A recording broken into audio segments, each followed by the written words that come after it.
Praise the Lord! Samahan niyo po kami magpuri sa umagang ito at wala po tayong ibang pupurihin kundi ang ating Diyos lamang. Siya lamang po ang ating pong itataas.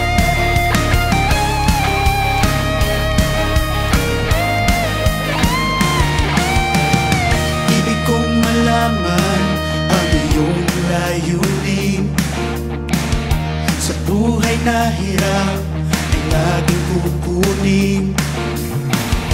Mga pangarap ko na binubuo, katuparan nito ay nasa iyo. Ikaw lamang ang musika ng aking awit, ang nagbibigay himig sa aking tinig. Ikaw lamang ang ngiti ng aking labi, kagalakan ng puso, salita mong banggit. Ikaw lamang, Jesus, papuri ko natin.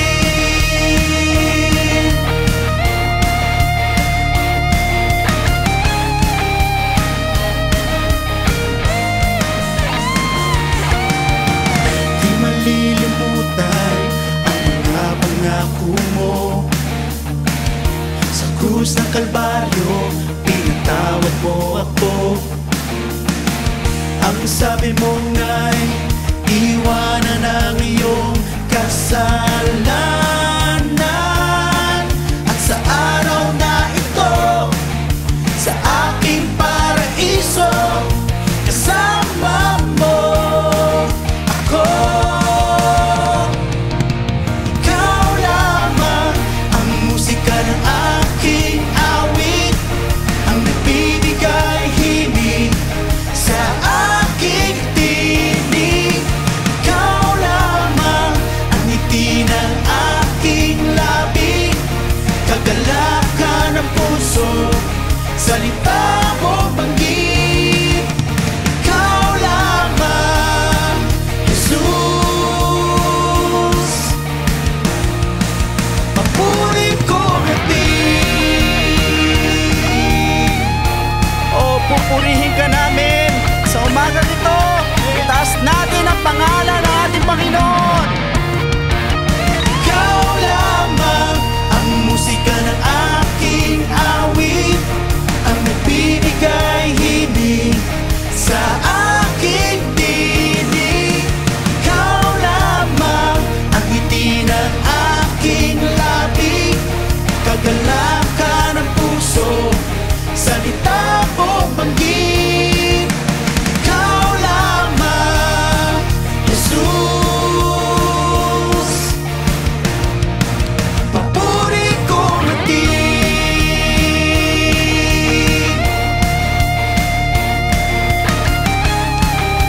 O pupurihin ka namin, Panginoon. Pupurihin ka namin.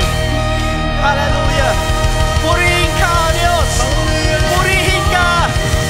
Purihin ka! Itaas ang pangalan mo. Ikaw lamang, Jesus, ang aming itataas, ang aming pupurihin. Hallelujah!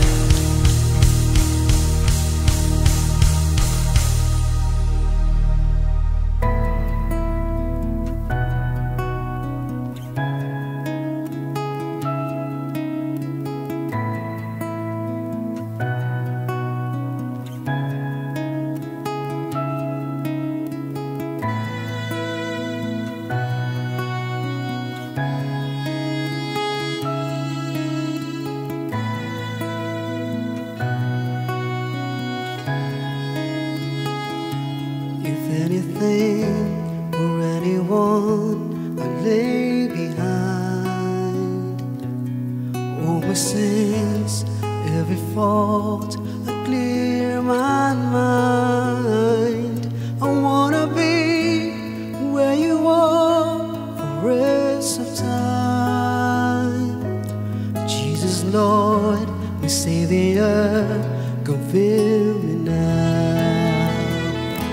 If anything or anyone I lay behind, all my sins, every fault, clear my mind.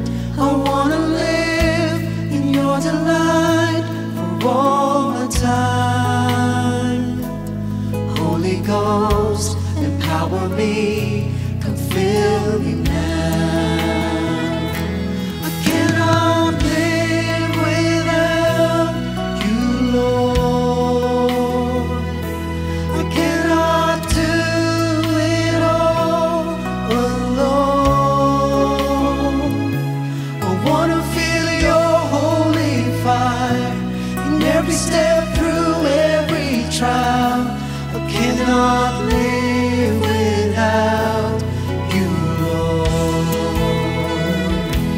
If anything or anyone I lay behind, all my sins, every fault, I clear my mind. I wanna live in your delight for all my time. Holy Ghost, empower me, come fill me now. I cannot live without you, Lord. I cannot do it all alone. I wanna feel your holy fire in every step through every trial. I cannot live without you,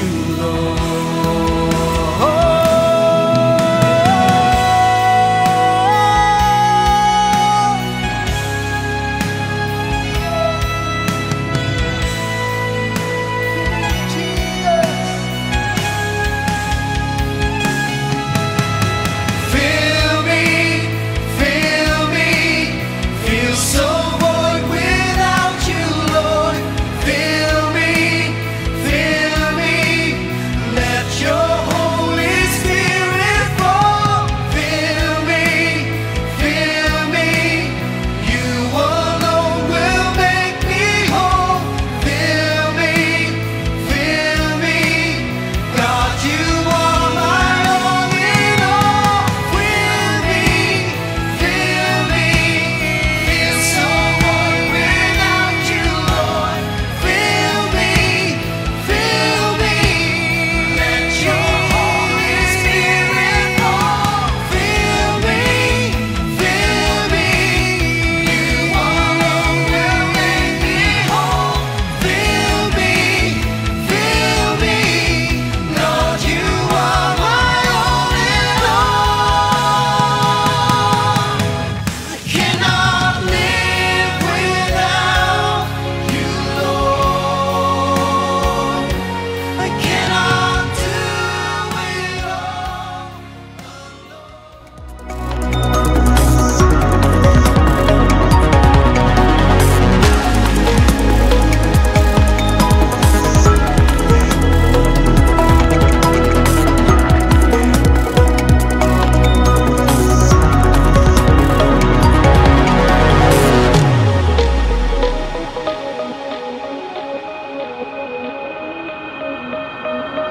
Ang Diyos na ating pinaglilingkuran, ang siyang nagtatanggal ng mga problema natin.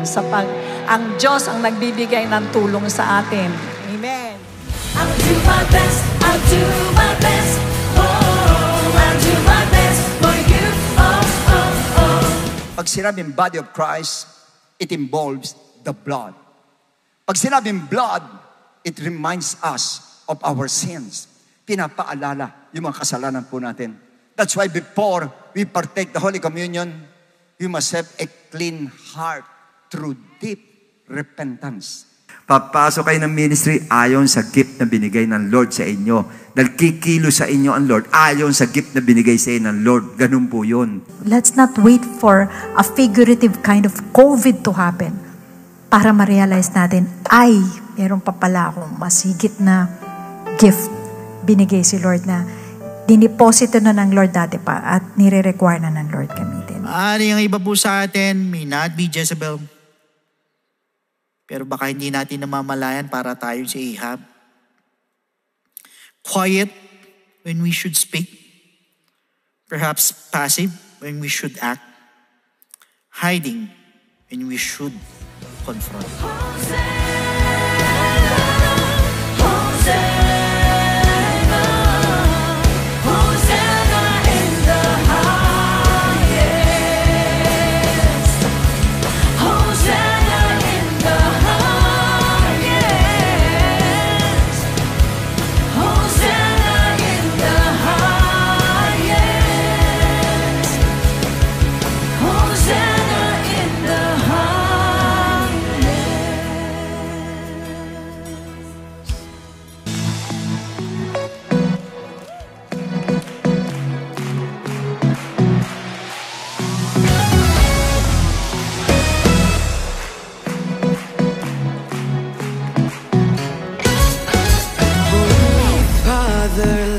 Your spirit come and fill this room. Searching hearts we bind together, desperate for you. We wanna feel your power flowing. Unashamed, we're gonna praise him. Gonna see revival coming. Even hell couldn't stop it when the church comes alive. Church comes alive. Miracles break through, your spirit starts to move. When the church comes alive, oh, yes, we are alive. Yes, we are alive. Sing Holy Father.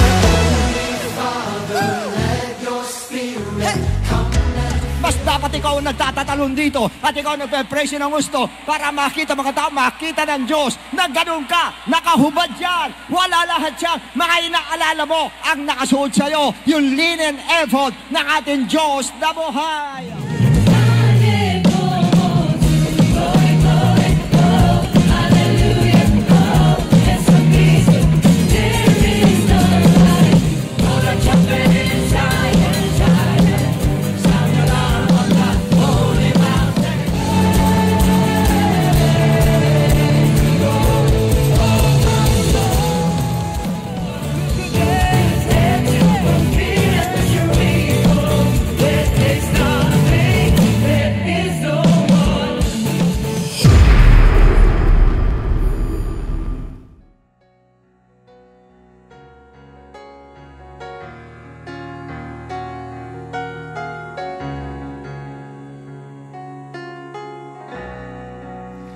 Amen. Praise God. Magandang araw po sa inyong lahat.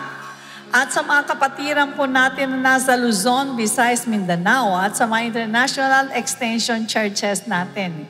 Ganon din po sa inyong makikisa po ngayon na maghandog sa ating Diyos na buhay sa pamamagitan po ng pagpupuri, pasasalamat at sa pakikinig ng kanyang dakilang kalooban. Welcome po sa Friends Again ng Jesus Christ. God be the glory. Amen. Purihin po ang ating Panginoon. Isa po napakagandang bagay na makita ko kayong lahat na nandirito at kayo po'y masaya at masigla. Batiin mo naman ang katabi mo, sabi mo, pogi mo ngayon, ang ganda mo ngayon. Mga power words natin sa umaga para matanggal ang konsumisyon pagkagising pa lang na konsumina. Diba? Kailangan po pagpasok natin sa pagpupuri ay masaya tayo, masigla tayo, at kinalimutan ng lahat ng mga problema. Amen. Praise God. Alright, tayo po ngayon ay magbabasa ng ilang talata sa Biblia. Sa Isaiah chapter 49, verses 13 to 15. Sing, O heavens, be joyful, O earth, and break out in singing, O mountains, for the Lord has comforted His people and will have mercy on His afflicted. Verse 14, but Zion said, the Lord has forsaken me, and my Lord has forgotten me. Sabi ng Panginoon, can a woman forget her nursing child and not have compassion on the son of her womb? Surely they may forget, yet I will not forget you. Sabi mo sa katabi mong, hindi ka kalilimutan ng Panginoon. Napakarami pong tao sa mundo ngayon na iniisip nila, hindi na ako pinapansin ni Lord, pinabayaan na ako. Pero ang sabi ng Lord sa kanyang nilikha, sila, kalilimutan ka nila. Magulang mo, kalilimutan ka. Pero ako, makakalimutan ba kita? Nangungusap ang Panginoon sa ating lahat. Kaya anong dapat natin gawin? Umawit. Sabi niya, sing, O heavens, pati ang earth, pinaaawit niya. Tayong lahat, dapat tayong maging masigla. Bakit? Kahit may problema tayo, alam natin, si Lord ang bahala dyan. Si Lord ang kakatagpo niyan. Yuko natin mga ulon, let us pray. O dakilang Ama, tunay nga po, napakarami po sa amin, kahit Kristiyano na inaakala namin, iniisip namin na nakalimutan na ako ni Lord. Ang tagal-tagal na ng mga problema ko, wala pa rin katugunan. Pero ngayon, nang usap ka sa amin, sila, kalilimutan kanila. Pero ako, hindi ko kayo kalilimutan. Kaya ngayong umaga na to, hinihiling po namin ng basbas mo. Nabasbasan mo po kaming lahat, O Diyos. Patawad mo anuman ang mga pagkukulang namin, mga kahinaan, mga pagkakamali, o dili kaya mga kasalanan.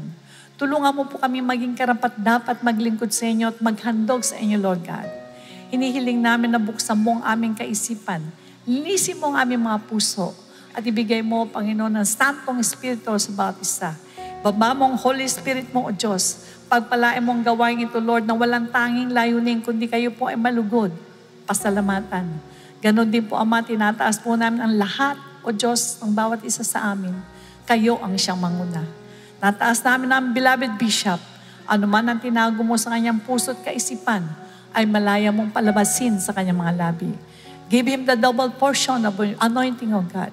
At kami nagtitiwala sa pagtitipon na to, O Diyos, muling lalakas ang aming pananampalataya. Sa iyo po lahat ang kapurihan, Lord. In Jesus' name we pray. And everybody say, Amen.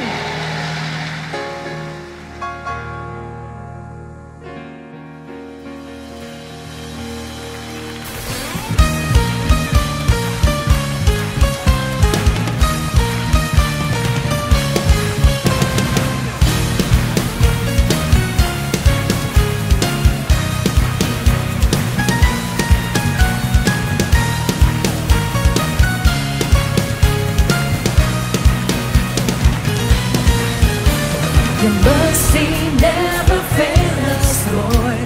Your promises are true. With every breath we praise and worship, we give it all to you. We will shout our praise to your name, oh Jesus, the one who deserves to be praised. Lord, you are good and you never leave us, the one who deserves to be praised. Hallelujah, we lift your name on high. Hallelujah, forever glorified. Lift him higher, our great provider. Hallelujah, we lift your name on high. Come on, let's give the best to Jesus. Your mercy never fails us, Lord. Your promises are true. With every breath we praise and worship, we give it all to you. We will shout our praise to your name, oh Jesus, the one who deserves to be praised. Lord, you are good and you never leave us, the one who deserves to be praised. We'll say, hallelujah, we lift your name on high. Hallelujah, forever glorified. Lift him higher, our great provider.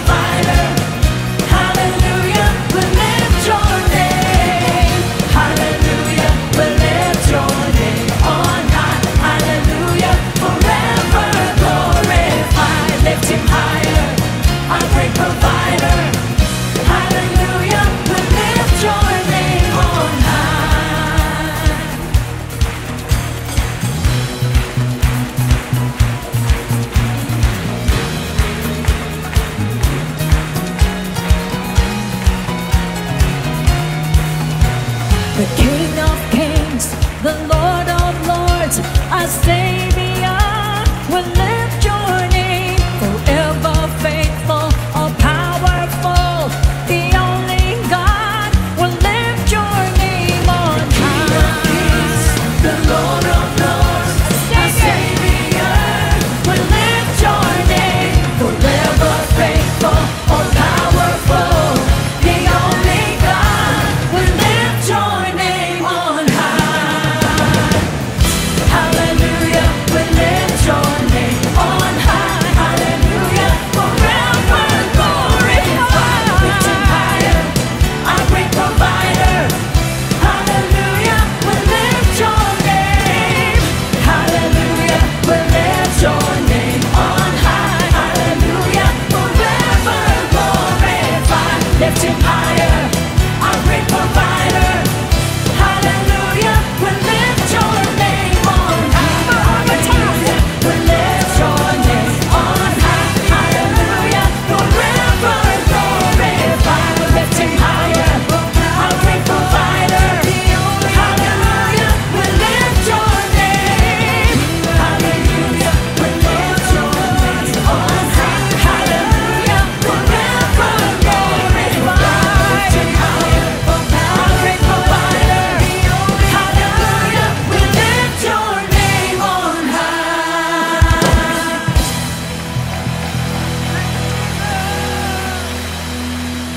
Hallelujah, Lord. Thank you for your grace, Lord, and your love for us. Life was broken, now fixed. A chance was given. I'm here. I don't wanna be out there. I just wanna be with you. Your grace was offered to all, and I responded. I'm on. I don't wanna be out there. I just wanna be with you.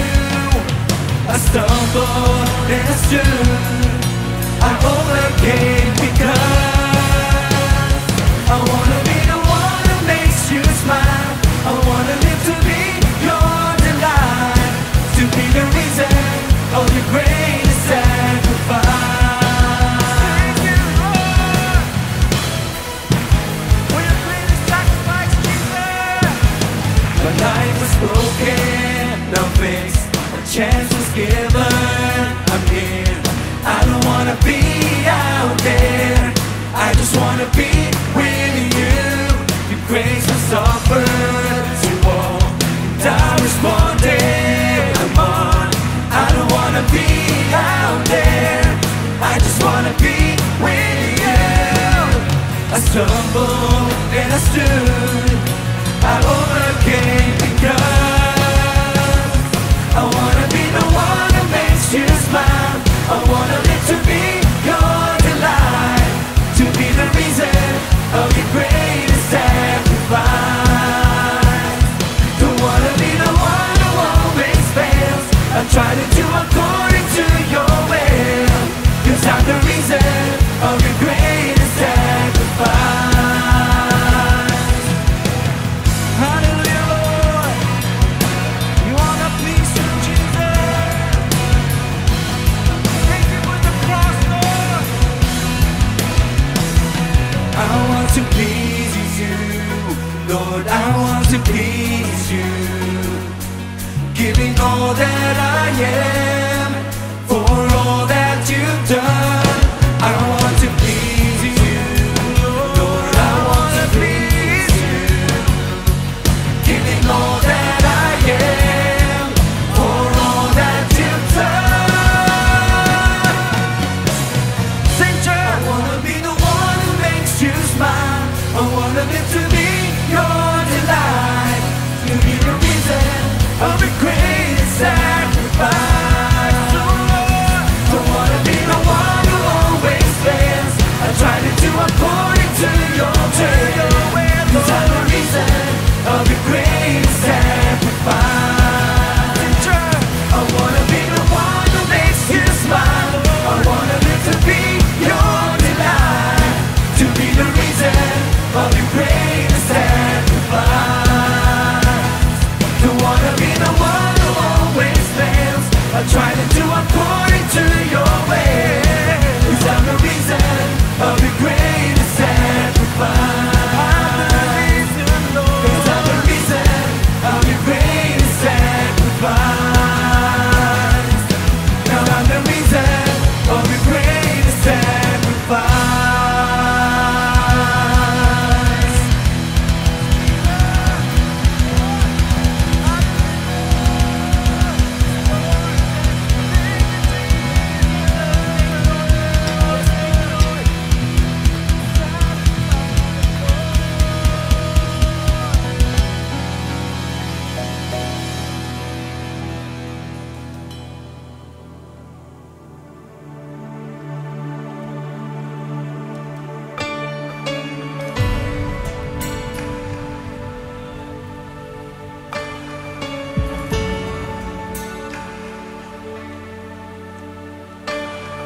for change to come,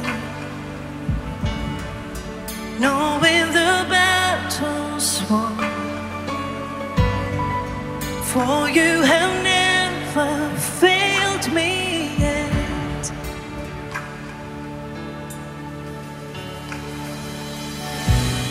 Your promise still stands.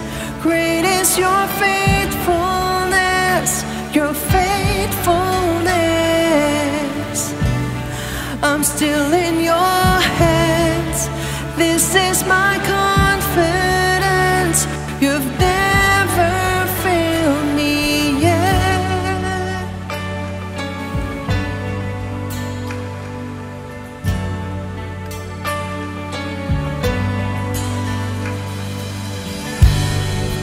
I know the night won't last. Your word will come to pass. My heart will sing your praise again.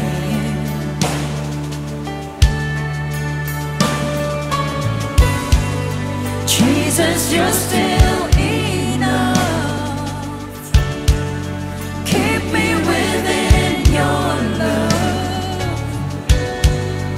My heart will sing your praise again.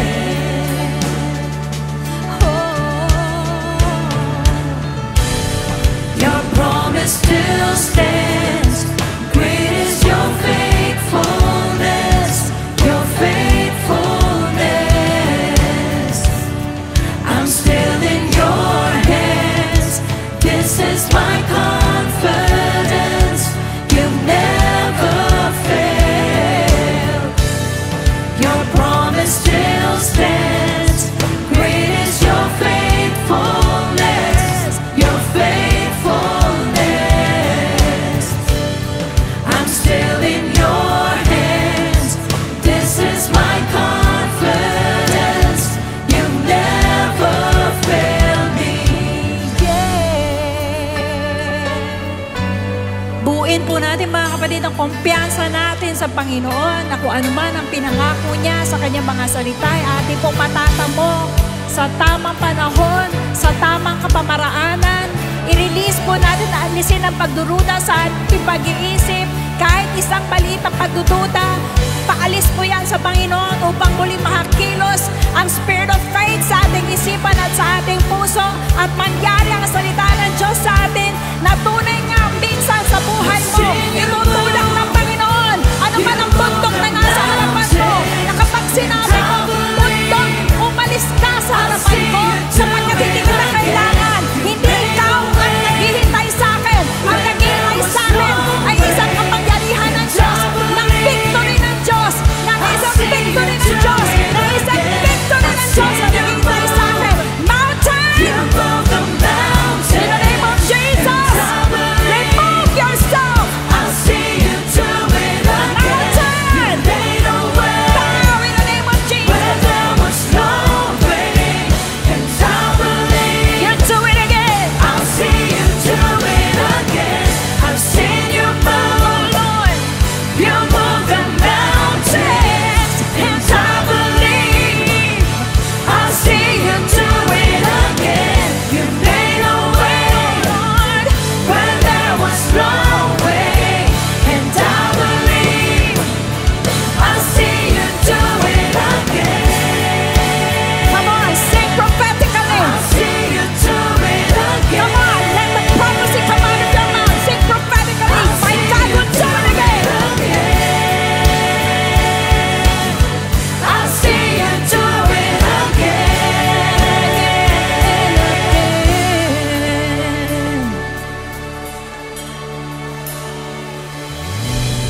Your promise still stands.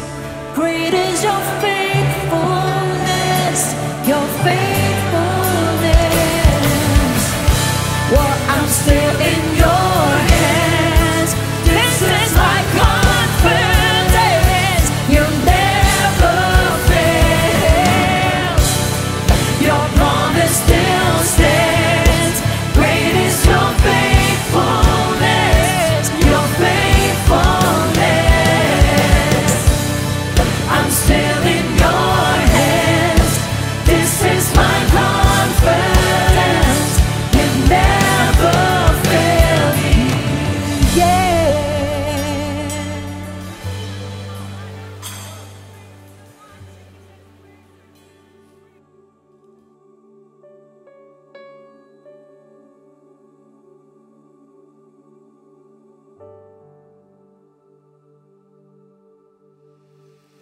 Okay, purihin ng Diyos, mga kapatid, at sabayin niyo ang kapayapaan ng ating Panginoong Jesus at pagpalain tayo ng Lord sa umagang ito.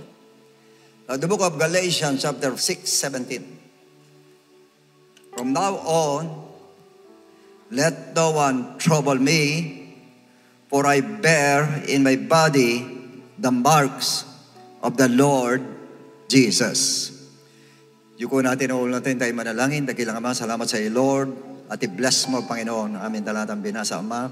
At tulutan mo, Lord, ang aming pag-aaralan ngayon, magbigay ng kalakasan sa amin, kaliwanagan, O Diyos, para madama namin kung ano nagaganap sa paligid, Panginoon, sa ngayon, na napaka-crucial, Panginoon, sapagat naniniwala kami sa iyong biglang pagbabalik, O Diyos. At hindi po ang biglang paglitaw nitong Antichrist na ito, na sa ngayon po ay nakikita na ang kanyang mga gawa, Ama. Kaya ikaw na bahala, O Diyos, at bigyan mo kami, padaluin po strong conviction sa aming mga puso, O Diyos, para madama namin kung ano ang panahon ngayon, O Lord.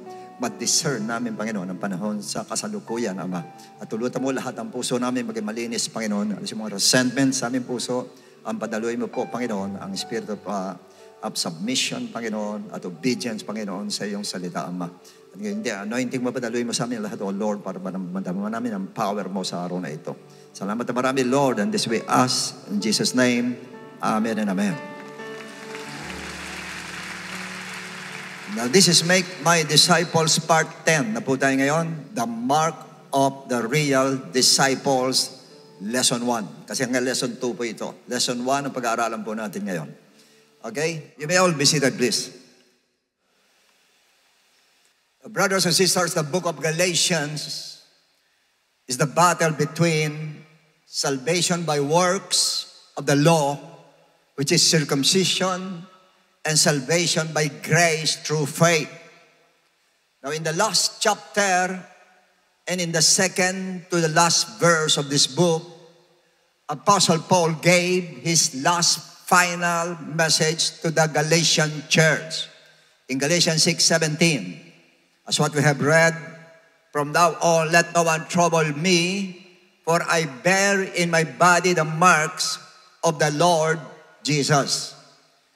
Enumerate po natin ang una sinabi niya, from now on, let no one trouble me. This is a very bold statement of Paul showing his deep level of commitment to the gospel of Christ. Meaning for Paul, I had nothing to do whether you're going to turn from salvation through faith or by works. It's up to you. Yun ang sabi niya sa mga taga-Galatians. If you don't want to listen to me, go ahead. Bahala kayo. Take the mark of salvation through works of circumcision, which is the law of Abraham. And second, sinabi niya, for I have in my body the mark of the Lord Jesus Christ. Take note the word, the mark. Now, what mark of Jesus Christ did Apostle bear that every true disciple of Christ must also possess? Ano yung mark na yun na dapat lahat tayo ay meron po? And speaking of the mark in the Old Testament, slaves who wanted to stay or to remain with his master forever must receive the piercing of the ear as a symbol of ownership. Binubutasan po sa tenga. Kung di ako nagkakamali, nilalagyan ng hikaw yung iba para sign na siya ay may-ari ng kanyang boss po. Deuteronomy 15:17. Then you shall take an awl and pierce it through his ear. Yung awl po ay parang ice pick po ito, ay tinutusok po sa tenga, into the door, and he shall be your servant permanently, and you shall also do the same to your female slaves. Now, yun po is sign sa mga alipin sa Old Testament, but there's also a mark for animals, sa mga hayop. In the Old Testament, branding irons were used to mark the animals with a symbol or character as a sign of ownership. Tinatatakan po nila dito po sa mga baka, sa mga tupa, ganun ginagawa nila. And in 1 John, this is another mark, 1 John 2:18. Little children, it is the last hour, and as you have heard that the Antichrist, take note, capital letter Antichrist is coming. And even now, the Antichrist, capital letter, is coming. But even now, many Antichrist, small letter, Antichrist have come. Dito, darating yung Antichrist, capital letter. Dito po, marami ng Antichrist during the time of St. John 2,000 years ago have come, nandun na daw, by which we know that it is the last hour. And speaking of Antichrist, St. John said that many Antichrists have come during their times. What more nowadays? And Christians are so much aware about the mark of the Antichrist, which is written in the book of Revelation 13, 16 to 18. He causes all, both small and great, and rich and poor, free and slave, to receive a mark on their right hand or on their foreheads. Ito po ang inaantay ng maraming Christians. Hindi ko alam ba't nila inaantay po ito. Samantalang ito po ay sa demonyo po ito. 17. And that no one may buy or sell except one who has the mark, who has the name or the name of the beast or the number of his name. One may buy or sell except one who has the mark. Actually, pag sinabing buy and sell, kasama po ang economy. Pagdating dito po sa marking ng Antichrist. Tatlo po yan. It's either the mark, it's either the name, it's either the number of the beast or the Antichrist. 18. Here is wisdom. Let him who has understanding calculate the number of the beast, for it is the number of man. His number is 6, 6, and 6. Now, Christians are anticipating when the literal mark of the beast or the Antichrist will take place. Kailan ito magaganap? When will this take place? Some say it's about the barcode. Kung nakikita yung mga chocolate, may barcode. Iba mga products, may mga barcode in some imported products. And others say it's the microchip. Now, it's all assumption. Ina-assume lang natin. And maybe it's true or not. Maaring totoo, maaring hindi. But in reality, listen carefully. The mark of the beast has already begun. Hindi lang natin alam. It's already begun by the time when John said it is. In 1 John 2:18, sinabi niya that many Antichrists have come. You cannot see the visible mark. You cannot see the visible name, nor the number of the beast. But the Antichrist system is already at hand. Yung sistema ng Antichrist, nandyan na po, matagal na. And unfortunately, people receive and accept the system of the Antichrist without hesitation. Iba ba natutuwa? Example sa mga gangsters. They accept and embrace the system of the beast. All those, sabihin natin yung mga syndicates na involved in human trafficking. Yan po gawa ng Antichrist yan. Yung mga tao binebenta, mga bata binebenta, babae binebenta, hindi po sa Diyos yan. Sa Antichrist po yan. Involved sa mga kidnap with ransom, involved sa prostitution, sa mga scams, sa mga scammers, andyan ang spirit na yan. Illegal gambling. Na sumisira ngayong online gambling, pati bata pwede mag-online gambling. Illegal drugs na pumapatay na maraming tao, sumisira na mga kabuhayan ng tao, pati buhay ng tao. Protection racket ng mga gangsters, poproteksyonan kita, magbigay ka sa akin buwan-buwan, proteksyonan kita, pag hindi, guguluhin yung business po. And they have their mark, a tattoo with symbol of their membership. Alam ko, Yakuza, meron sila. May mga tattoo sila, mga kapatid. Pati ibang mga gangs po, meron po noon. And even the corruption and the unjust system of the government. Hindi ko sinasabing sa atin, sa lahat ng gobyerno po, sa karamihan. There are cases na yung may kasalanan po, ang siyang nakakulong at nakalaya yung walang kasalanan. Hindi siya nakakulong. Why? Ang sabi nila, may lagay.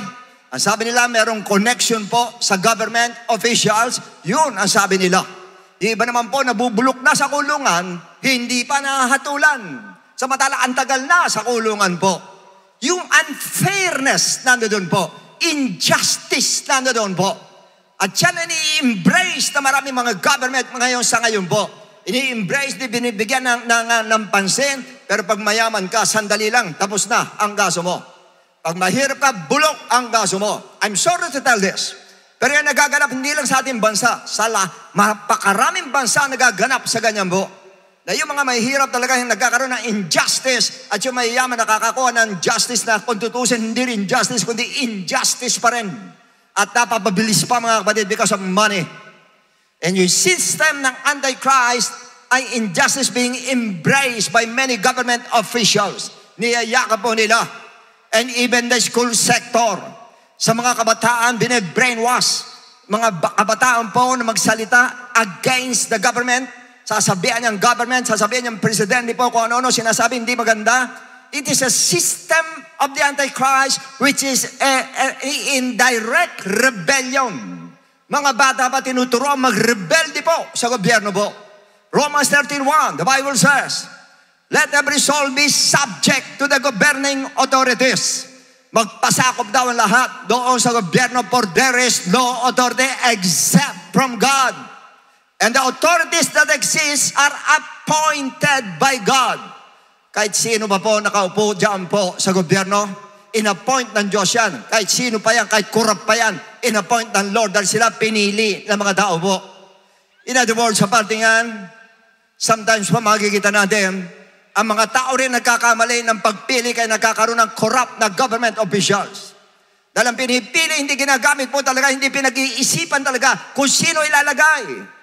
Basta kung sino paborito nila, magandang lalaki, at gano'n sabihin natin na star siya, kilala siya, pwede kang presidente. Ganun po. Hindi ko sinasabi ito dahil mataas pinag-aralan ko, hindi. Sinasabi ko lang yung totoo. Na dapat po ang i-elect po natin, yung karapat dapat, hindi paborito po. Karapat dapat. But because of the influence of the Antichrist, maglalagay ng ganyan yan sa gobyerno po to weaken the nation. Para humina ang bansa. Kanya maraming bansa mahihina, lalo sa atin po. Na talagang ang ating gobyerno minsan katawa-tawa na po ang lumalabas sa atin po. Imagine kung minsan nakikita nyo sa Senado, mambabatas ang kaila. Senado, mambabatas. Mambabatas. Batas ang pinag-uusapan dyan. Tapos wala kang alam sa batas, ikaw ngayon na ilalagay dyan. Kasi sinasabihin ko kayo, mga mananampalataya, sana maging matalino kayo. Hindi paborito ko lang ito, kasi ganito, kasi tinulungan ako, tinulungan ganon. Okay, tinulungan ka nga niyan, pero tinan mo kung ginagawa, tinan mo kung karapat, dapat talaga niyan. Tumulong, lahat pwedeng tumulong. Ikaw nga pwede kang tumulong eh. Kaya hindi basehan yung tumulong. Tignan nyo kung karapat dapat talaga yung taong yan na kaya niya yung tungkulin talaga, magagampan niya yung tungkulin talaga at talagang kaya niya na pangalagaan ang lahat ng mga tao, yung kanyang posisyon, kaya niyang pangalagaan, nandun ang dignity, nandun ang kanyang responsibility, accountability, ang kanyang impression sa kanyang sarili po dapat maayos, maganda, yung kanyang pangalan, malinis ang kanyang pangalan, dapat ganun ang nilalagay po natin. Hindi dahil paborito mo lang lagay ka ng lagay kahit sino. Kahit alam mong walang alam, ayun, lalagay po natin. Minsan may alam, pero alam nyo naman kung ano pinaggagawaran, lalagay natin. Alam nyo, malayo yan ang eleksyon ng araw po. Yung, ba't inaabot mo ba yan, Bishop? Sabi ng tatay ko. Yung eleksyon ng po, 2 lang partido. Doon ka lang mamimili. Pero grabe po, lahat ang panlaban nila, pambato nila, ang gagaling ng pambato nila. Kasi 2 lang pinagpipilian. Eh ngayon, ang dami. Kaya yun, ang sinasabi ko, why? The spirit of Antichrist. Kumikilos po yan. And even social media. Marami mahilig sa inyo mag-TikTok, social. Wala masama po, pero tignan ninyo maigi. Na-penetrate po yan, yung system ng Antichrist. Imagine Facebook, may pornography. Profane language. Ginagamit mga insulting words nilalabas doon sa Facebook at gustong-gusto ng mga tao. Lalo nilalait yung mga politiko, gustong-gusto ng mga tao. Tayo mismo, natatawa tayo. Imagine pinagagagawa doon sa presidente. Appointed by God yan, tapos tayo natatawa. Kung alam mo kung sino nag-appoint dyan, hindi ka matatawa dyan. Blasphemy yan sa nilagay ng Lord. Yan ang dapat natin tandaan. Kanya ako pag gano'n, hindi ko tinatawanan po. Nung maggawa ko itong topic na ito, hindi pala dapat pala po. Hindi pala dapat talaga. Sapagkat yung mga government official yan, kahit yung korap yan, bahala ang Diyos sa kanila. Would you believe? Yung sa Romans 13 kanina, verse 1, yung sinabi ni Paul, pasakop sa government. Sinong government? Si Nero po yun. Roman government, yung nagpapatay sa kanya. Pasakop daw. Imagine that. Pinapapatay siya, pinahirapan sila. Sabi, pasakop pa rin. Yun ang sabi niya. Why? Alam ni Paul. Appointed ng Lord. Bahala ang Diyos diyan kay Nero. At alam ko naman ngayon si Nero, lumalang ngayon na sa impyerno ngayon yan. Kaya yan pinapaalam sa atin ng Lord. Huwag kayong ganyan po, kayong makikialam pagdating sa politiko. Nalulungkot ako, mayroong mga nababalitaan ko lang naman. Dahil ako interesadong basahin po. May mga kapatira, nagpagtalo pa sa politiko, ganyan. Nakakahiya. Huwag niyong gawin yan. Andiyan ang Spirit of Antichrist. Para ikaw bilang Kristiyano, mabilang ka para ka non-believers na hindi mo alam ang truth. At hindi mo alam yung dapat mong gawin bilang Kristiyano dyan sa Facebook na yan na dapat salita ng Diyos ang lumilitaw dyan.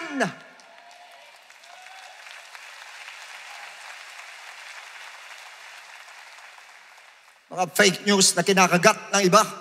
Kasi kakampi yung binanatan ng fake news, kakampi niya, buti nga. Imagine that. Kaya nasisira na may mislead yung mga tao. Naliligaw yung mga tao dahil sa fake news na yon. And there are all the system of Antichrist which is being accepted and adopted by many people around the world. Tinatanggap po nila. But the worst is the kind of people nowadays. Madalas natin basahin to. Puro kontra to kay Kristo. 2 Timothy 3:1-4. But know this, that in the last days, difficult times or perilous times will come. Why? For men will be lovers of themselves. Ang sabi ng Lord, love one another. Pero dito, lovers of themselves. Lovers of money. Ang sabi ng Lord, the love of money is the root of all evil things. Boasters, proud, blasphemers. Ang sabi ng Lord, be humble. Ando na humility. Blasphemers. Ang sabi ng Lord, respect natin po ang word of God. Respect natin ang tungkol sa godliness. Disobedient to parents. Ang sabi ng Lord, honor your father and mother. Puro baliktad yan. Puro antay yan. Kaya kayo mga anak na nakikinig sa ngayon, suwail kayo sa magulang ninyo. Antichrist yan. Espiritu ng Antichrist yan. Ito ang gusto ng Lord, hindi disobedient to parents, kundi obey your parents and submit to your parents and honor your parents. Kaya baliktad. Unthankful. Ang sabi ng Lord, in everything give thanks. Dito, unthankful. Unholy. Ang sabi ng Lord, be holy. Ano ba? Unloving, ang sabi ng Lord, love one another. Unforgiving, sabi ng Lord, forgive one another. Slanderer, ang sabi ng Bible, do not speak evil against others. Without self-control, ang sabi ng Lord, patience. Brutal, ang sabi ng Lord, be kind. Despisers of good, sabi ng Lord, be good. Nakita nyo kung gaano binaligtad, inantay talaga itong mga klase ng taong ito na ngayon po, nandirito ngayon sa world. Traitors, ang sabi ng Lord, faithful. Be faithful. Headstrong, tigas ang ulo, sabi ng Lord, obey. Haughty, mataas, sabi ng Lord, magpakababa. Lovers of pleasure, ang sabi ng Lord, lovers of God. Lahat yan, puro baliktad. Unfortunately, even Christians accept, agree, and receive the mark of the beast through the Antichrist system which is being offered by many churches. Kanina yun yung mga klase ng tao, binaliktad ng demonyo po. Binaliktad ng Antichrist. Yung kabila, ang sinasabi niya, imbis na maging mabuti, maging masama. Imbis na maging magpakumbaba, magpakayabang ka. Baliktad lahat. Ganun katindi. Ganun niya tinitwist Yung will ng Lord, ganyan niya tinitwist talaga. Kanya nga antay eh. Pirming against yan. Ito ang Lord, dito ang Lord, dito siya. Diyan ang Lord, doon siya. Saliwa, pirming anti-Christ, kanya anti-Christ. Pati church na pasok na ng mark of the beast. Even the church has been penetrated by this system, anti-Christ system. In what way? Division. 1 Corinthians 3:3. For you are still carnal, for there are envy, strife, and divisions among you. Are you not carnal and behaving like mere men? Pag sinabing carnal, kanya umiiral ng laman dahil sa spirit ng demonyo sumusulsol sa laman po natin. 1 Corinthians 11:17-19. Now in giving this instruction, I do not praise you, since you come together not for the better, but for the worse. Nakikita nyo, pagtitipon, ibig na maging mabuti, hindi nagiging mabuti. Nagiging kaguluhan lang. Next. And for first of all, when you come together as a church, I hear that there are division among you. And in part, I believe it. Ako naniniwala may division na nakikita ni Paul. Why? Next verse. There must also be faction or conflict among you, that those who are approved may be recognized among you. Ganun katindi, devil po. Talagang lalagyan ka ng division.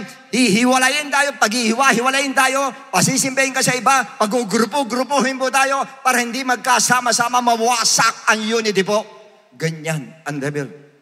Sana maging sensitive kayo, lalo kayo mga workers, pati kayo mga leaders. Pag alam nyo yung division, huwag nyo nang entertain. Dahil yan, doon sa anti po yan, hindi kay Christ, kundi sa anti-Christ po yan. As well as government division, family division, sa loob ng family nagdi-divide, even church division, division ng business, and even in school sector. Lahat yan ang purpose ng devil po, i-divide. Basta't may division, take note. Once na pumasok ang division, nandyan ang mark of the beast in the form of system. Nandyan na po ang mark of the beast. Divide, i-divide niya. Then yung nag-divide is i-unite niya sila, yung mga sumama. Tapos wawasakin niya ngayon, at the end of the day, wawasakin niya yung gumawa ng division, pati mga sumama ay sisirain niya. Kanya resulta, wasak lahat. Yung mga grupo na yan na humiwala, yung mga grupo na yan na kasama-sama na nagrebelde po ay wasak lahat. Yan po ang pirming gawa ng demonyo, division po. Dahil alam niya yung power ng unity. Alam niya pag nagkaisa ang church. Alam niya pag nag-unite ang family. Alam niya pag nag-unite ang government. Alam niya na wala siya magagawa pag nag-unite. Kaya dinidivide niya, winawasak niya talaga. Eh sinasabi sa inyo lahat, ang nangyayari, lost sheep, nawawala po sila. At kung saan napupunta. And even in Christian responsibilities, narinig ko po isang preacher nagsasabi, in Sunday service, pag sinasabi rin ng pastor na kailangan magsimba kayo, huwag kayo maniwala. Walang pilitan ikang pagsimba ika. Pwede ka ika hindi magsimba. Kahit every Sunday, pamisa-misa ka magsimba, pwede ika. Huwag ka every Sunday, pwede ika yan. Pwede ka rin magsimba kahit saan. Kahit sinong pastor, pwede ka magsimba ron. Yun ang kanyang turo. Okay daw yun. Kayo tatanungin ko, okay ba yun? Pwede ka raw hindi mag-serve sa Lord. Okay lang ika. May mga gawa, huwag ka na mag-serve sa Lord. Okay lang yan. Imagine turo yan. Sa television, sa YouTube mismo, na napakaraming taong nakikinig. In finances. Ilang preacher na nagtuturo na wala daw nakalagay na magbigay ng tithes sa New Testament. Meron. Matthew 23:23. Dapat kayo magbigay ng tithes. Ang Lord mismo nagsabi, dapat kayo magbigay ng tithes. Huwag mo lang kalimutan, ito. Pero dapat. Pero gayon pa man, tatanungin naman kita. Saan nakalagay sa Bible na huwag kayo magbigay ng tithes sa New Testament? Saan nakalagay? Wala nakalagay. Ang tithes daw para sa Levites. Yes, true. Para sa Levites. Sino Levites? Anong gawa ng Levites? Worker po yan sa loob ng templo. Ngayon ba may worker sa templo o wala? Yan po pinaka-Levites ngayon. Sa loob na, kasama ako sa Levites sa loob ng church. Dahil kami ay nagtatrabaho para sa templo po at para sa inyo, para sa church of God. And this is the work of the Antichrist. At Siguro naman, wala kayong masasabi sa atin sa tithes and offering na ni minsan, hindi ako nag-preach sa inyo tungkol sa tithes and offering. Para sa akin kasi, pagdating sa pagbibigay, bahala kayo. So magbigay kayo. Kung ayaw nyo, bahala kayo. Everybody shout, praise the Lord. This is the word of the Antichrist to destroy the finances of the church. Wasakin talaga para bumagsak ang church.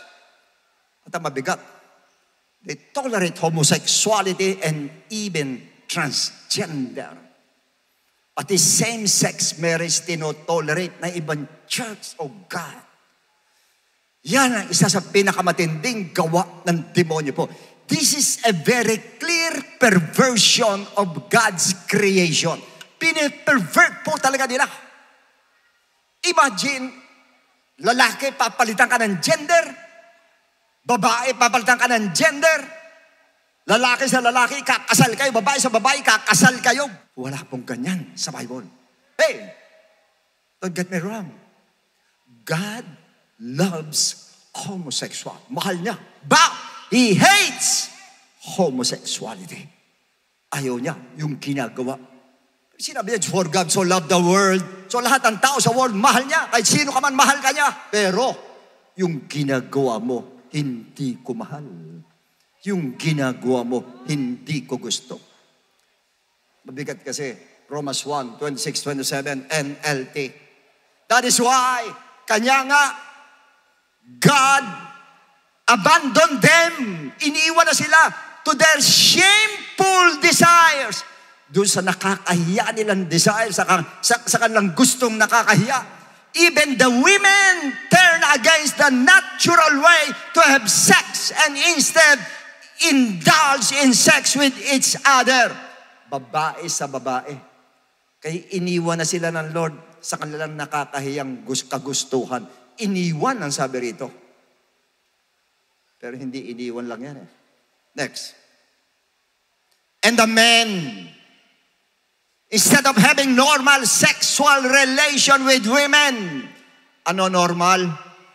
Women, men, and women are normal. Burn with lust for each other. Lalaki sa lalaki.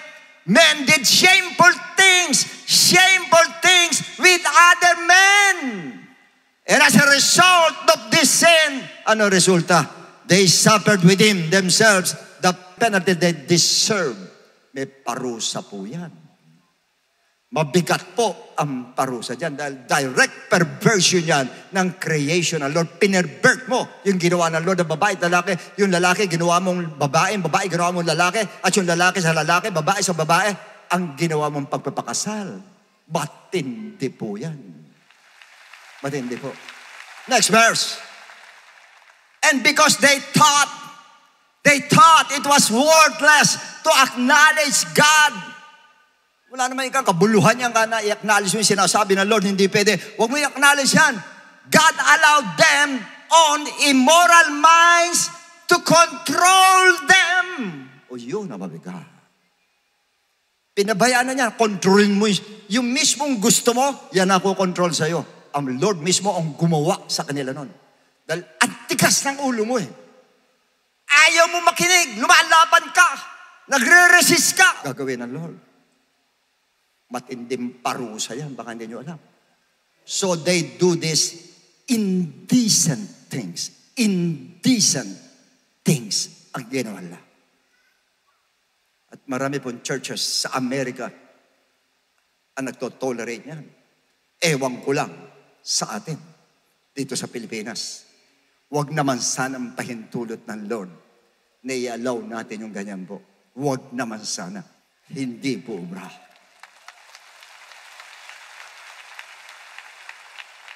And this is the system of the Antichrist being tolerated by some churches in other countries. And the worst mark of the beast through his system is about the grace of God.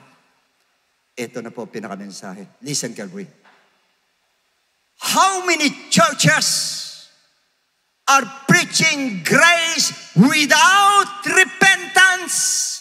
Imagine that. Grace of God, hindi na kailangan mag-repent. Tatanggap sa Lord, hindi mo na kailangan mag-repent. You know why?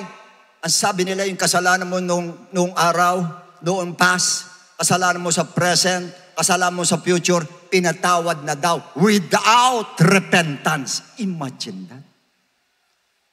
Imagine that. Maliligtas ka, hindi ka magsisisi ng kasalanan, maliligtas ka.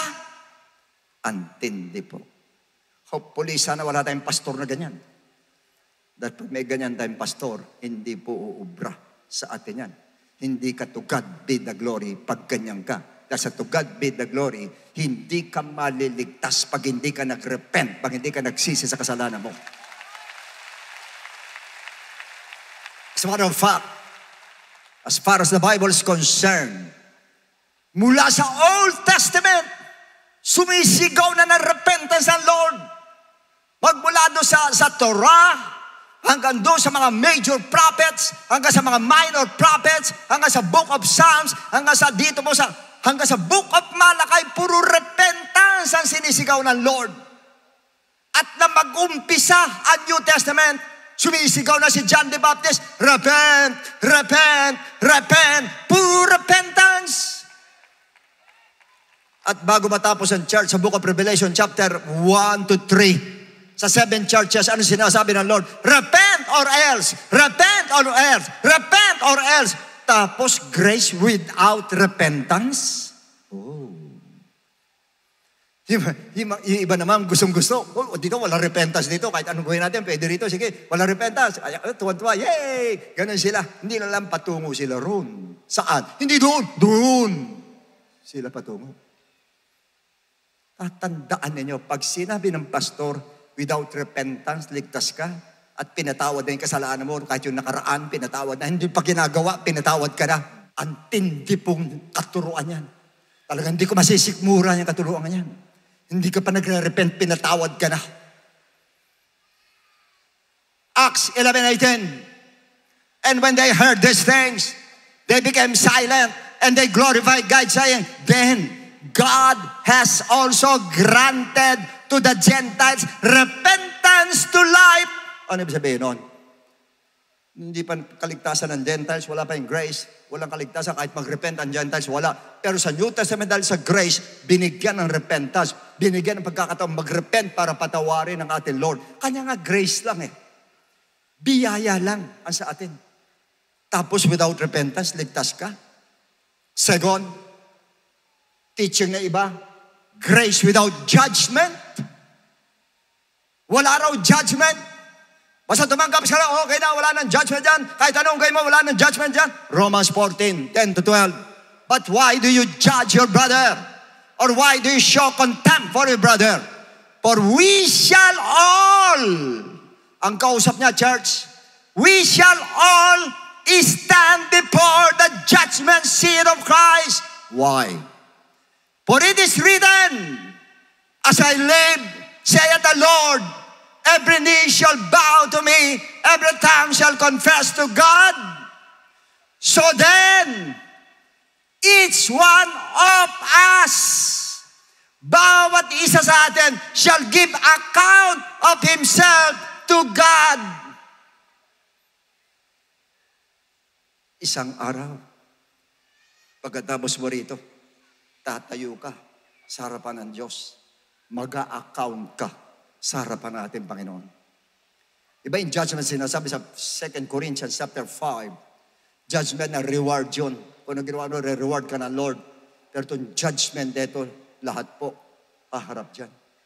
It is appointed unto man once to die, then judgment. Hebrew 9:27. Yan po based din sa Matthew 25, the parable of the talents, pinag-aaralan din sa SFD. Yung pong stewards na hindi nag-profit yung kanyang pinagkatiwala sa kanya, sa impyerno tuloy. Christian po yun. Sa Revelation 7, yung 7 churches, sinabi ko na sa inyo kanina, repent or else, repent or else, repent or else. May judgment. May judgment. Yung sinasabi na Romans 8:1, there's no condemnation to those who are in Christ. Oh yes! There's no condemnation, there's no judgment to those who are in Christ, who walk in the Spirit. You lumalakad sa Spirit, but once you walk in the flesh, you will be condemned. condemn ka. Pag saplas ka, lumakad. And number 3, grace without warning about hell. Nagtuturo ng grace, hindi bumabagit ang hell, hindi mo na-warningan yung mga believers tungkol sa hell. Oh.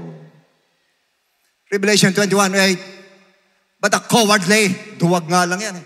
Unbelieving, abominable, murderers, sexually immoral, sorcerers, idolaters, all liars. Ingat kayo sa pagsisinungaling. All liars shall have their part in the lake which burns with fire and brimstone, which is the second death. Yan ang problem.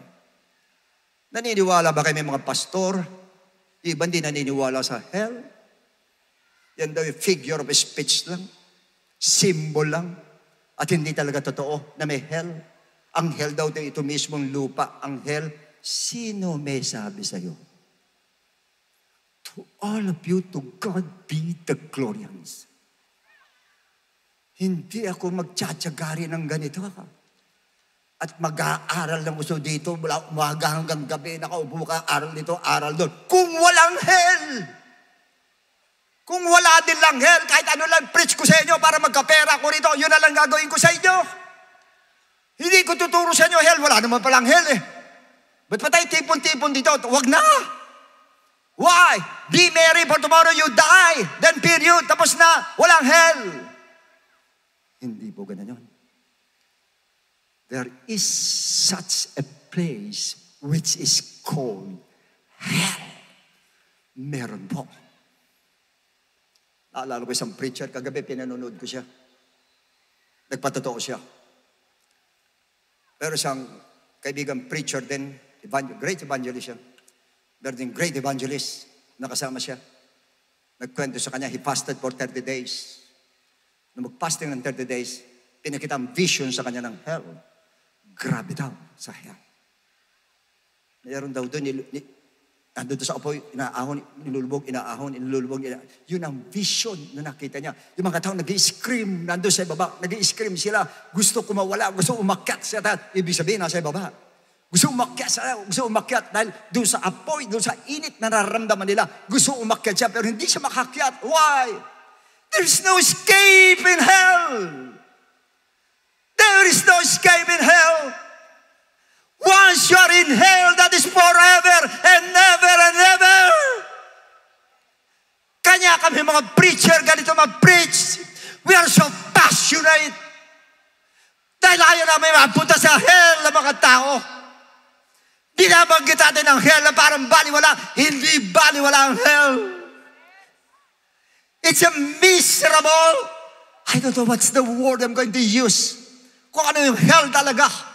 Napakatindi ng hell. Hindi mo pa pangarapin mapunta sa hell. Hindi mo bibiruin ang hell. At alam din ng Lord, hindi mamamatay ang Diyos magkakatawan tao para mamatay ng ganoon para lang sa atin. Hindi gagawin ng Lord kung walang hell. Kanya niya ginawa yan. Araw-araw nakikita niya. God is everywhere. Nakikita niya yung naghihirap doon sa hell. Yung napupunta sa hell. Every day nakikita niya. Kanya pumahig sa mamatay ng ganun para maligtas lang tayo. Mailihis lang tayo sa hell.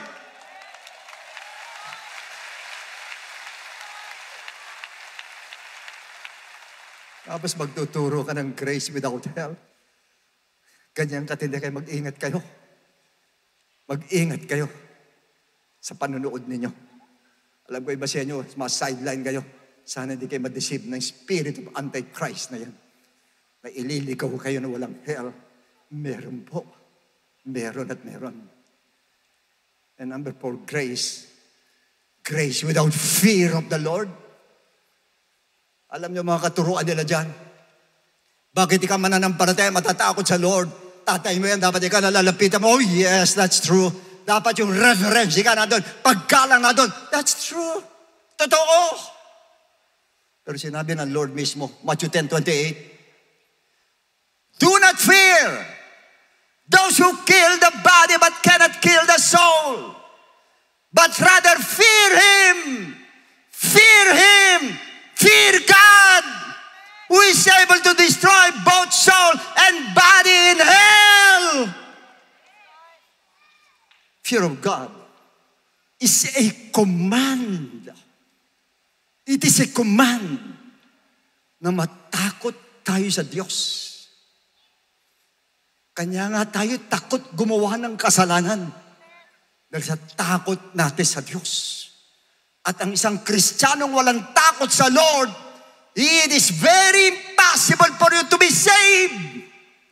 Once you don't have the fear of the Lord, reverence, yes. But aside from reverence, yung fear to disobey God and fear to commit sin, nandun dapat sa atin yung takot tayo. That's why in Philippians 2:12 says, NIV, therefore, my dear friends, as you have always obeyed,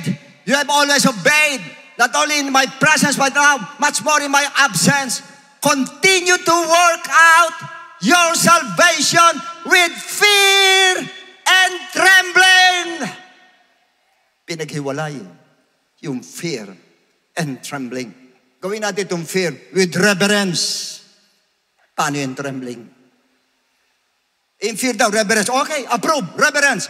In trembling. Dalawang klase trembling.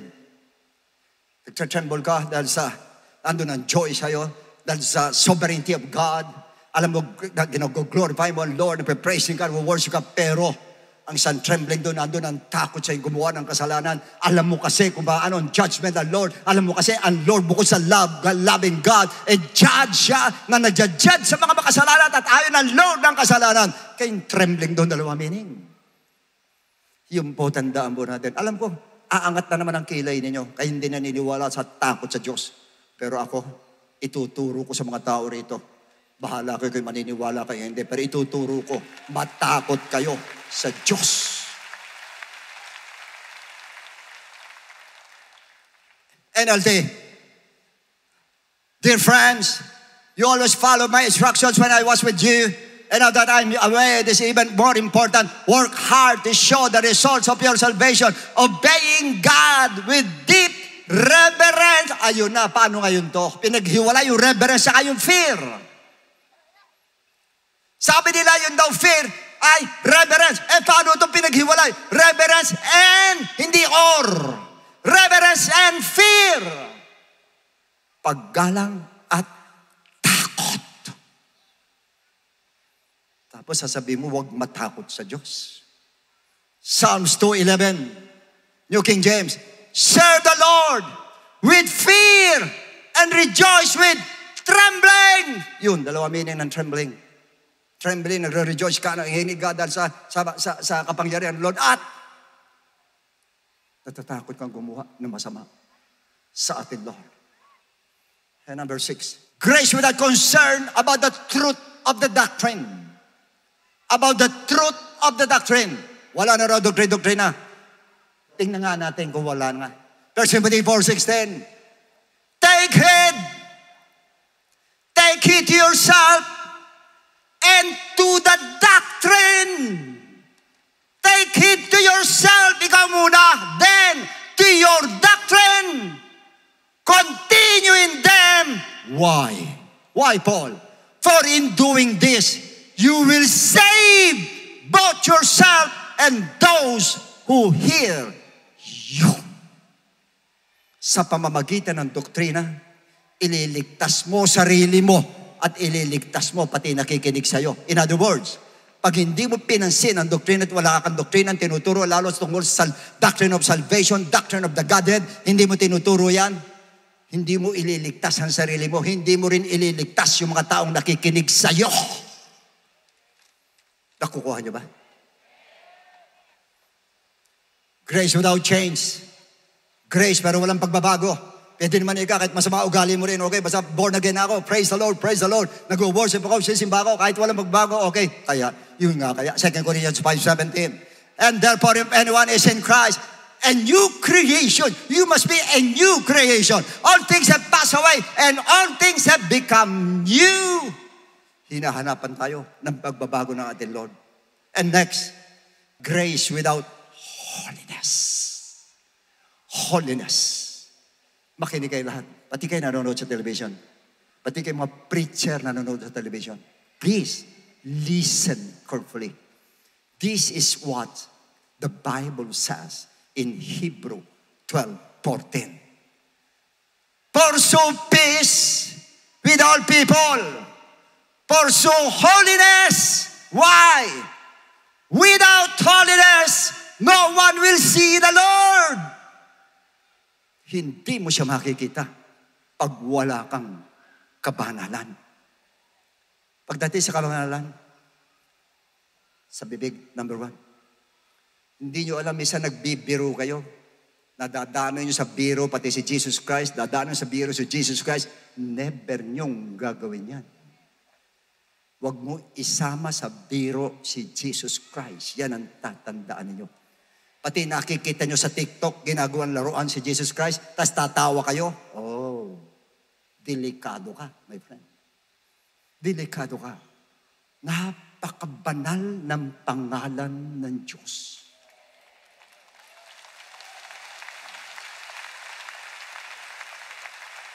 Pati mga suot ninyo, mga kababaihan, lalo kababaihan, mag-ingat kayo. Diba, pag nandito, haba ng damit mo. Pag dati sa labas, kaka-minutes ka, ang kipot, minutes ka ng kipot pa, ganun ka pa. Kasi sikip na nga eh. Kala mo, di ka nakikita ng Lord? Kala mo, wala sa Lord yun? Imagine. Diba? Makinig kayo, diretsuhan na to. Mag-ingat kayo mga kinakasal. Mag-ingat kayo mga kinakasal.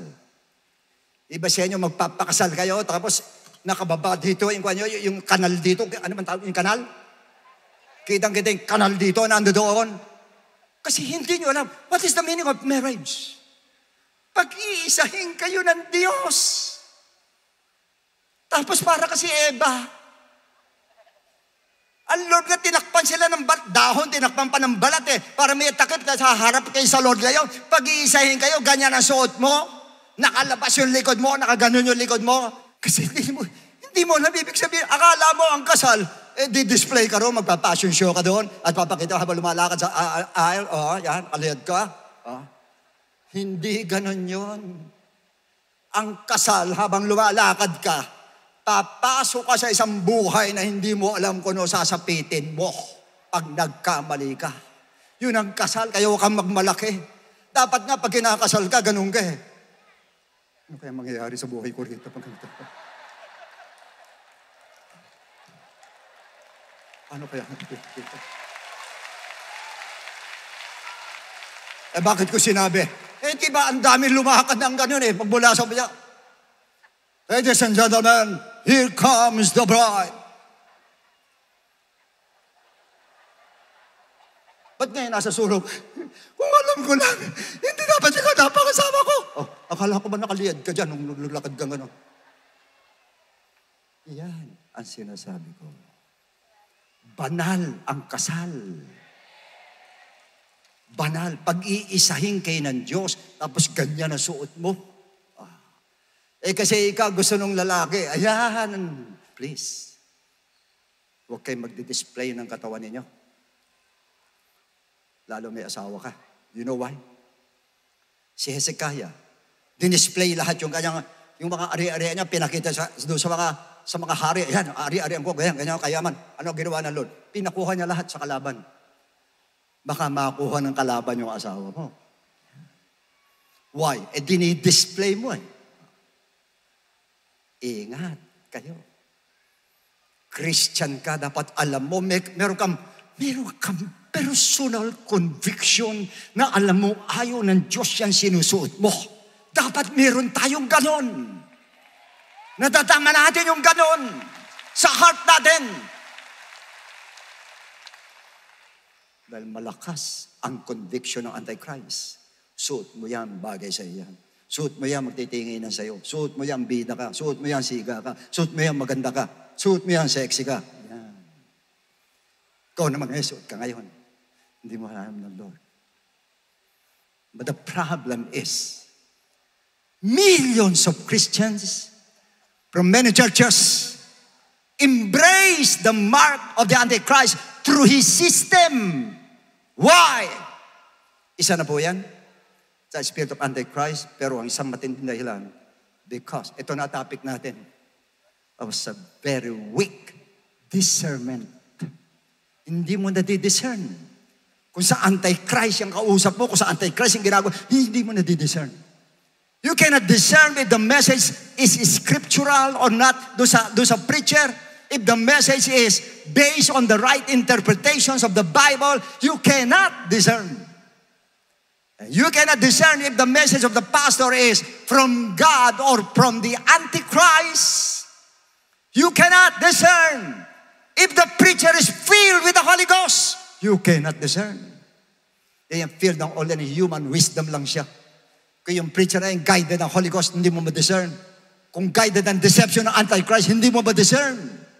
Kaya sinabi ni Paul, 1 Corinthians 2:4, my speech, my preaching, were not with persuasive words of human wisdom. Ang daming ganyan ngayon. Mga preacher, mga motivator at modulated voice, ang gagaling English talaga, yan yung sinasabi ni Paul. Persuasive words and human wisdom. But ako, hindi ganyan. But ako, demonstration of the Spirit and of power.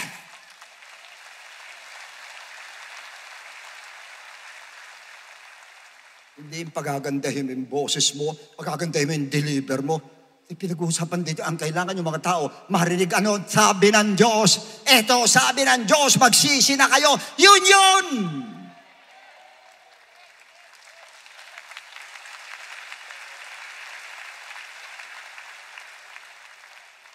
Eh, marami ngayon, bubusugin kayo dito. Gamitan kayo kung ano mga terminology. Kung bilib na, galing. Ang preaching, number 1, dapat tumatagos sa puso mo. Yan ang number 1. Dito, umuukit sa puso mo. Habang nagsasalita yung preacher, para sinusulat sa puso mo yung mga sinasabi niya. Paggaling sa Espiritu ng Lord. Pero pag sa kanya lang, dito lang umuukit yan. Hindi dito. Kaya lalabas ka rito, busog ito, gutom ito. Pag sa Holy Spirit, busog nito, pati ito busog din. Sa kaalaman tungkol sa Diyos. Ito importante sa personal life. A lot of Christians are unaware that they are under attack by the Antichrist through fear, worry, negativity in mind that results in anxiety. Yan ang uso ngayon. Ang dami may anxiety ngayon. Nagugulat ako. Ang babata may anxiety. Imagine that. You keep on taking medicine, inom ka na inom, and you may feel relaxed for a while. But then, the anxiety returns. Ando na naman, anxiety na naman. Why? Lack of discernment. Hindi mo na-discern about the mark of the Antichrist revealed through his system and his strategies. Isa yan. Lagyan ka ng takot para magkaroon ka ng anxiety, pag-aalala para magkaroon ka ng anxiety. Sa finances, pag naramdaman nyo, yung finances nyo seems to be tight, para mahigpit, para mabigat, kahit anong sikap mo, kahit anong wisdom, effort mo, parang may humahatak pababa ng business mo, may humahatak ng kabuhayan mo pababa. Oh, andyan na, you are under attack by this Antichrist spirit. But the problem, you cannot discern. Hindi mo ma-discern. Spirit of heaviness. Nararamdaman nyo yan? Wala kang problema pero parang mabigat. Parang bigat ng panahon na hindi mo maintindihan. Na parang bigat ng buhay, nakakalungkot. Sa mga non-believers, yes. Pero sa ating Christians, hindi dapat kahit may problema ka pa eh. Kasi sinabi ng Book of James 1:2, sabi ganon, my brethren, count it all joy. Count it all joy when you fall into various trials. Dapat may joy tayo, pero bakit tayo ganon? Bakit para mabigat dalhin? Merong spirit, pero you cannot discern. Because you have a weak discernment. Hindi mo na-discern. It's because of the influence of some churches na ang devil daw ay hindi totoo. Ang devil daw ay walang power sa atin. Ang devil daw ay hindi pwedeng makialam sa atin. Yan nilalagay sa utak ng mga preacher na nagtuturo nito. na hindi raw totoo yung casting out demons, hindi raw totoo yan. Kaya tuwan-tuwa yung spirit of Antichrist na talagang naka-penetrate ang gusto sa loob ng church, pati sa mga mananampalataya. Tagumpay siya, pagka ganyan. Tagumpay siya. Pero hindi sa mga disciples. Acts 16:16-18. Now it happened as we went prayer that a certain slave possessed with the spirit of divination met us, who brought her master much profit by fortune telling. Next. And this girl followed Paul and us and cried out, saying, these men are the servant of the Most High God, who proclaim to us the way of salvation. Pinupuri siya, pinupuri siya. Next. And this he did for many days. But Paul, greatly annoyed, turned and said to the spirit, I command you in the name of Jesus Christ to come out of her. And he came out that very hour. Nadidiscern nila kung may evil spirit po, na dapat tayo nadidiscern din po natin. Sa business mo, dapat nadidiscern mo. Sa trabaho mo, dapat nadidiscern mo. Kung may evil spirit na kumikilos, kung ano yung spirit of Antichrist na kumikilos po. Acts 5:1-3. Ano sabi ganoon? A certain man named Ananias with Sapphira, with his wife, sold the possession. Next. And he kept back part of the proceed. Tinago niya. His wife also being aware of it, and brought it a certain part and laid it at the apostles' feet. Next. Ito na si Peter. Ano sabi ni Peter? Ananias, why has Satan filled your heart to lie? Wala naman sinasabi si Ananias, basta binigay lang doon yung parte na pinagbilan. Ayan na po ang pinagbilan. Ano sabi niya? Bakit ka nagsisinungaling? Paano niya nalaman nagsisinungaling? Discernment. Dapat tayo, alam natin kausap mo kung nagsisinungaling o hindi. Dapat na-discern natin. In other words, ang discernment po, napaka-importante na dapat ma-discern natin. Even in 2 Corinthians 12:7, sabi ni Paul, unless I should be exalted above measure by the abundance of the revelation, a thorn in the flesh was given to me, a messenger of Satan to buffet me, lest be exalted above measure. Ang tanong dito, ba't mo nalaman na si Satanas ang nagbigay ng thorn in the flesh? Nadidiscern po nila. Nadidiscern nila.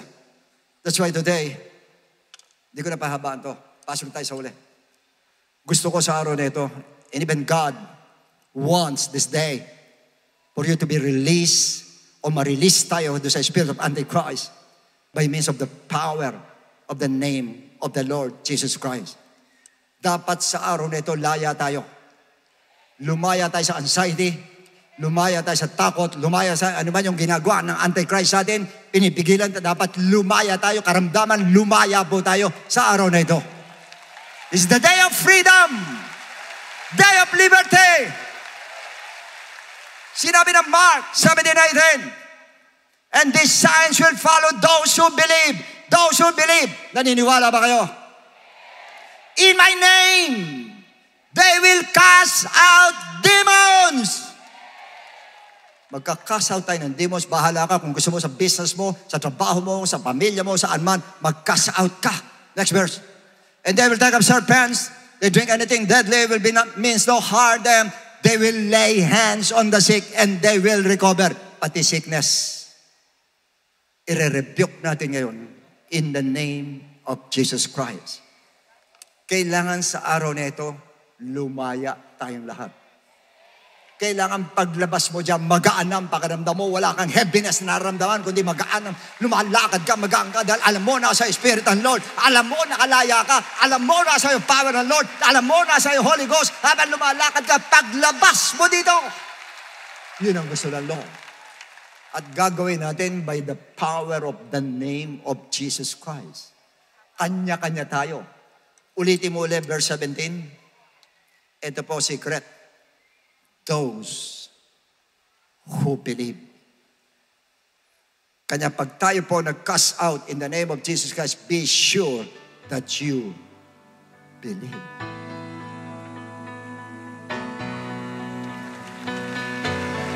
Let's all stand, please. Come on. Clap your hands. God is fighting for us. God is fighting for us, pushing back the darkness, lighting up the kingdom that cannot be shaken. In the name of Jesus, enemies defeated, and we will shout it out, shout it out. God is fighting. God is fighting for us, pushing back the darkness, lighting up the kingdom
At the count of 3, 1, 2, 3. Come on, let's pray. Let's cast out. In Jesus' name.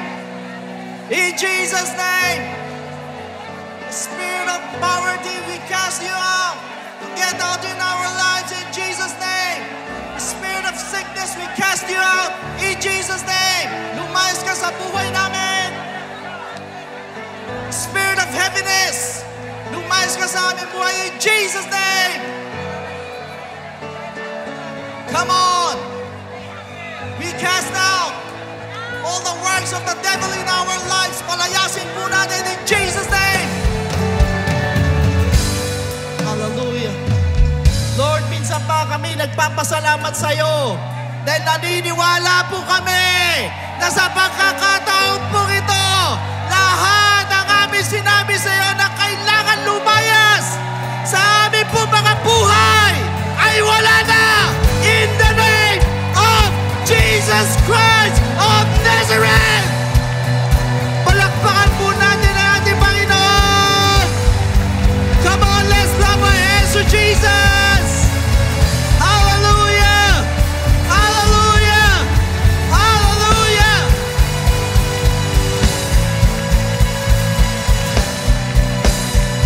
Praise the Lord! Praise the Lord! Praise the Lord! Ang lahat po na naniniwala na lahat na mga gawa ng kaaway ay lumayas na sa iyong buhay, ay sumigaw na praise the Lord!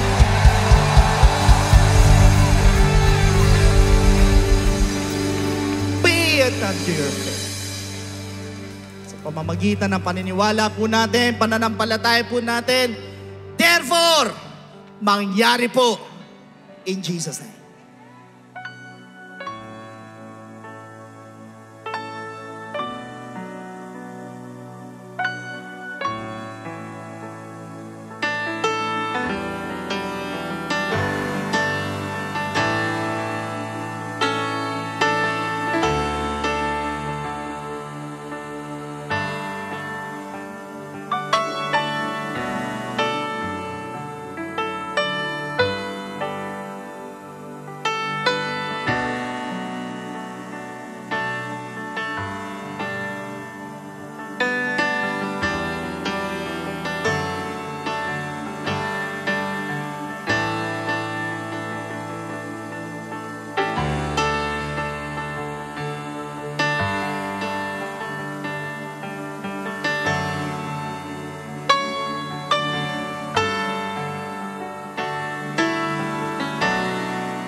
Praise the Lord, sa pong mapagpalang umaga po sa inyo po lahat. Unang-una, salamat po sa Panginoon sa napakagandang mensahe, mga kapatid. Amen po. Na ngayon po tayo po in-equip ng ating Panginoon na nagturo po sa atin na matuto po tayo, no? Yung pong discerning po natin. As we are now living in the last days, alam natin yan, mga kapatid. All the more na dapat tayo po maging mapagmatsyag sa paligid po natin, mapanuri po tayo para hindi po tayo maisahan ng devil. Amen po ba? Mas lalo na dapat tayo po ay nagsusumiksik po sa ating Panginoon at maglingkod po ng gusto sa ating Panginoon. Kaya naman po sa amin po mga bisita na nandirito, gaya din po sa mga first time viewers po natin, napaka-timely po ang inyo pong pagdalo. Sa araw na ito, dahil marami po tayong nawi-witness na hindi magagandang pangyayari sa paligid po natin. Hindi lang po dito sa bansa natin, kundi sa buong mundo. Alam niyo po, sa mga bisita, ang layunin po ng Lord ay iligtas po tayo mula sa mga masasamang sistema ng mundo at higit sa lahat sa gawa ng kaaway.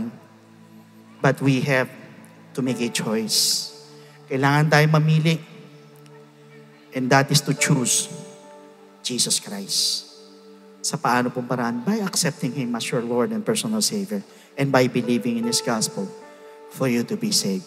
So please listen to me sa lahat ng mga bisita na nandito. Pag sinabi mo natin salvation, ang sabi po sa Ephesians chapter 2 verse 8, for by grace we have been saved through faith. Malinaw na sinabi ng talata that we are saved by grace through faith. Kaya lang po ang tanong, saan tayo mananampalataya at maniniwala? That is a question. It is found in 1 Corinthians chapter 15 verses 1 to 4.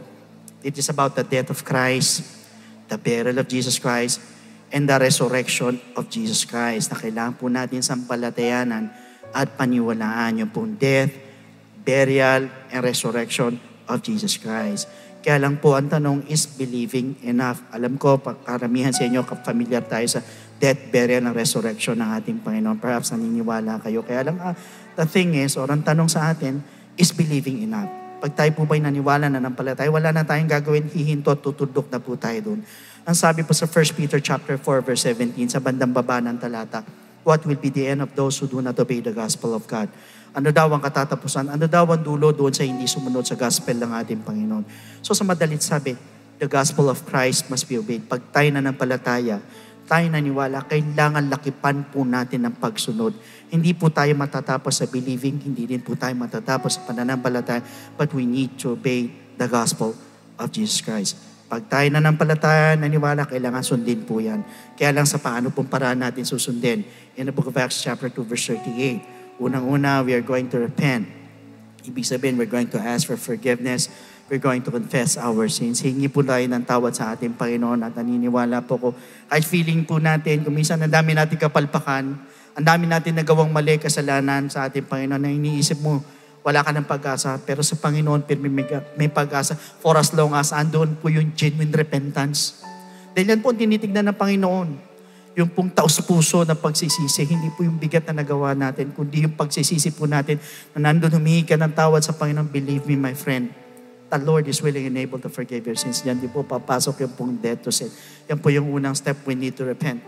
Second, we need to be baptized in the name of Jesus Christ. So tayo naman po ibabautisman sa tubig. Ilulubog po tayo sa tubig in the name of Jesus Christ po yan. At ang sabi po sa Romans chapter 6 verse 4, therefore, we were buried with Him through baptism into death, that just as Christ was raised from the dead by the glory of the Father, even so we also should walk in newness of life. Madalit sabi, we need to be baptized in the name of Jesus Christ. Why? Dahil para bagang inililibing naman po natin ang ating pong mga kasalanan, kasabay po ng paglilibing kay Kristo. At yan pong tubig niyan symbolizes the blood of the Lamb that takes away the sins of the world. Hindi po ito paghuhugas ng dumi ng katawan, kundi ito po yung pag-aalis po ng ating pong mga kasalanan. So yan po yung pangalawang step. We need to be baptized in the name of Jesus Christ. Now the third step is we need to receive the gift of the Holy Spirit. Diyan naman po papasok ang ating transformation, ang ating pong regeneration. Sa madalit sabi, tayo mababago na po. Nabanggit po yun sa Romans 8:11, hindi po sa Titus chapter 3 verse 5. In fact, once we receive the gift of the Holy Spirit, we're also receiving power. Power saan? Sa lahat ng mga bisita na nandito, aminin nyo man hindi, lahat tayo may kahinaan. Pinipilit natin magbago 1-2 buwan. Sa mga susunod na panahon, bumabalik tayo sa dati, tapos babago ka ulit, tapos babalik ka na naman sa dati. Lahat ng gusto nating alasin sa buhay natin, nahihirapan tayo. Bakit? Kasi mag-isa lang po tayo. But once you receive the gift of the Holy Spirit, yan po yung sinasabing power. Power saan? Power to overcome all our weaknesses. At yan din po yung magpapaalala po sa atin para makasunod po sa kalooban po ng ating Panginoon. So ito po 3 bagay na ito kailangan maganap po sa ating po mga buhay. First, we need to repent. Second, we need to be baptized in the name of Jesus Christ. And thirdly, we need to receive the gift of the Holy Spirit, and that is what we call the good news, and that is the gospel of Jesus Christ. So at this moment, sa mga bisita na nandirito, again, sa mga first-time viewers, habang kayo po'y nakatayo, pwede po ba na iyuko po ninyo yung mga ulo? And just kind of whisper a short prayer to the Lord, asking the Lord for forgiveness. Sabihin mo lang sa Panginoon, Lord, kung marami ako nagawang kasalanan, kung marami po ako nagawang pagkakamali sa'yo, I'm sorry. Patawarin mo po ako. Tulungan mo ko na hindi na makagawa pa ng further sin, further na mali. Just a short and simple prayer, whispering it to the Lord, telling Him, Lord, patawarin mo po ako. I'm really sorry.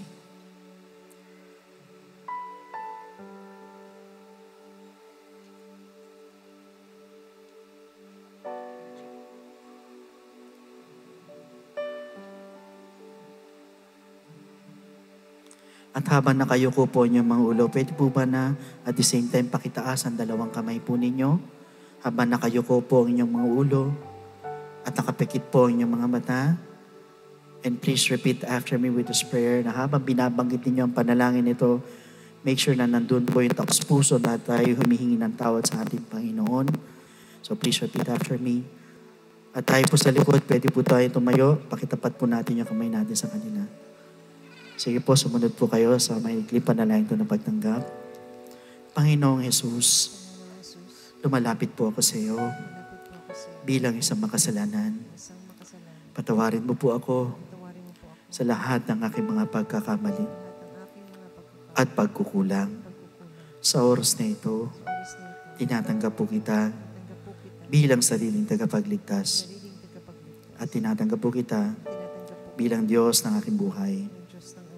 Naniniwala po ako na ikaw ay namatay, ikaw ay nilibing, at sa ikatlong araw ay nabuhay na magmuli.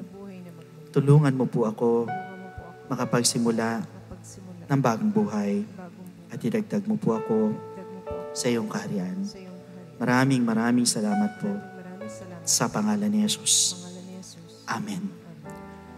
Praise the Lord. Yan po yung first step. Para sa pangalawang step po, sa kanan po ninyo, pwede po kayo sumunod po doon sa green flag. Saglit lang po yan. May explain lang po sa inyo further po. Praise the Lord. Palakpakan po natin ang ating Panginoon. So sa mga first time viewers naman po natin, if you're interested, nandiyan po yung mga telephone numbers po natin sa screens po ninyo. Pwede po kayong tumawag dyan para makapagpa-schedule ng water baptism. Otherwise, mag-message lang po sa ating mga FB page para mabigyan po namin ng further instructions. So meanwhile, here's our beloved Pastor Norma for the offertory and announcement. So God bless every one of you, and to God be all the glory.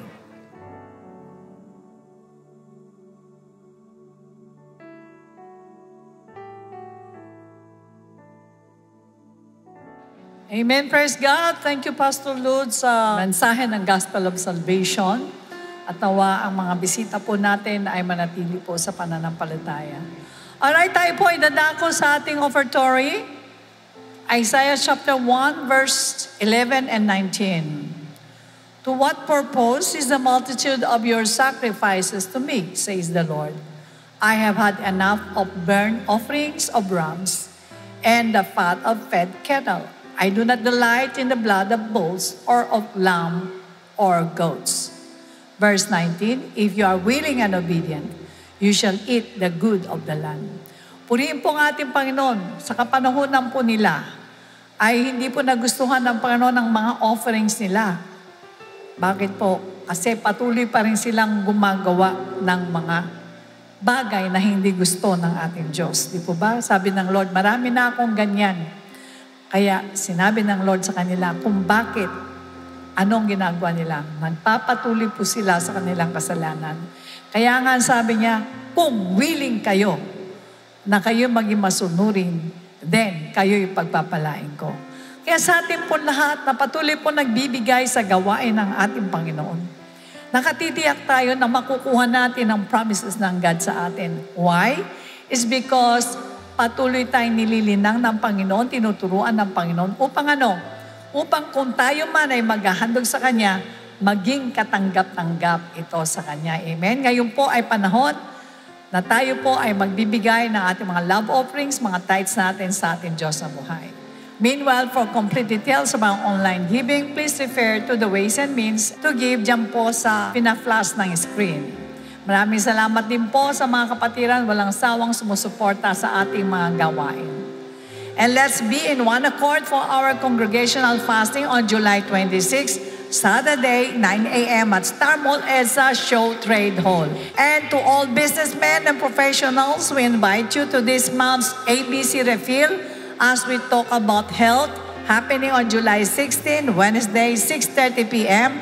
at Oriental Palace, Tomas Morato. Registration fee is 1,000 pesos per head. You can message ABC's Facebook page to join. Napakaganda po na mensahe ng ating Panginoon. At alam po natin na ito po ay nangyayari ngayon na pinapalitan ng pawang katiwalian ang mga katuruan ng ating Diyos na buhay. Iyuko natin ang ating mga ulo.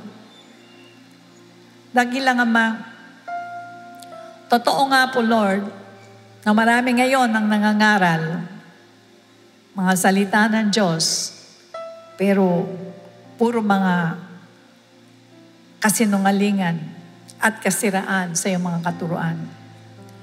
Na nagtuturo ng grace, Lord, na hindi na kinakailangan pagsisihan ang mga kasalanan. Nagtuturo ng grace na wala na rin takot sa inyo.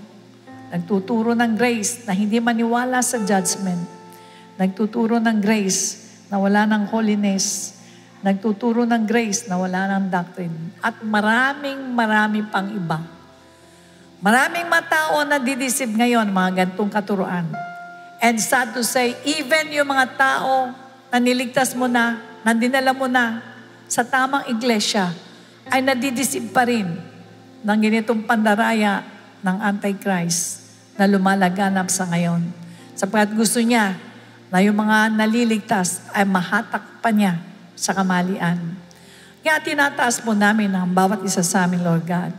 10 na mga nakikinig ngayon, Lord, na huwag mong hayaan, Lord, na mawalan o humina ang discerning of spirit na hindi ma-discern kung ang kanilang pinakikinggan ay sa Panginoon o kay Antikristo.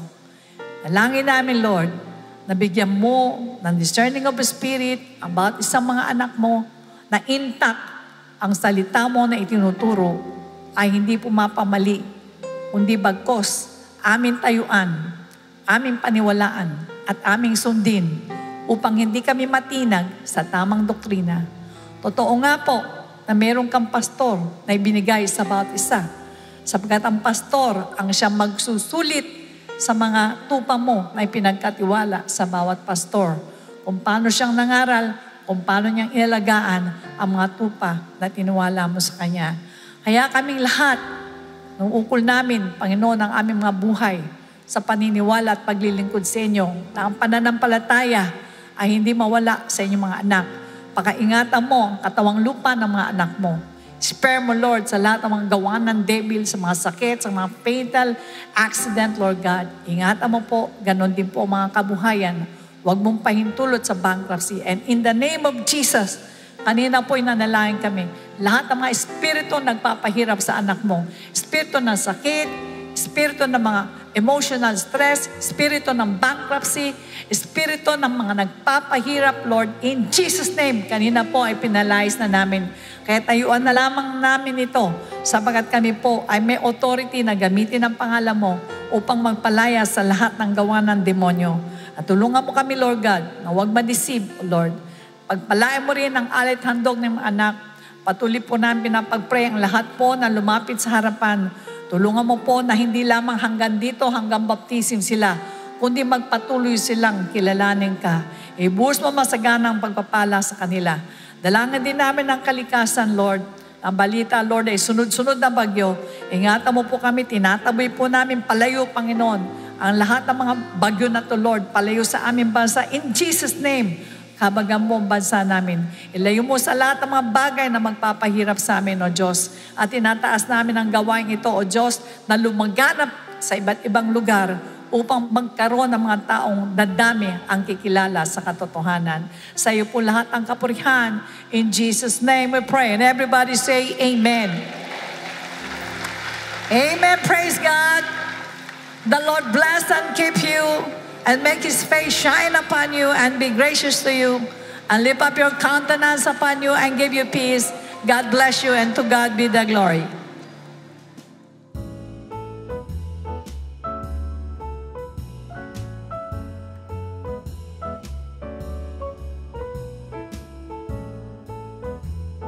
A blessed day, dear brethren. Let's take a moment to listen to these important reminders. For online giving and Bible study offerings, you may refer to these complete details.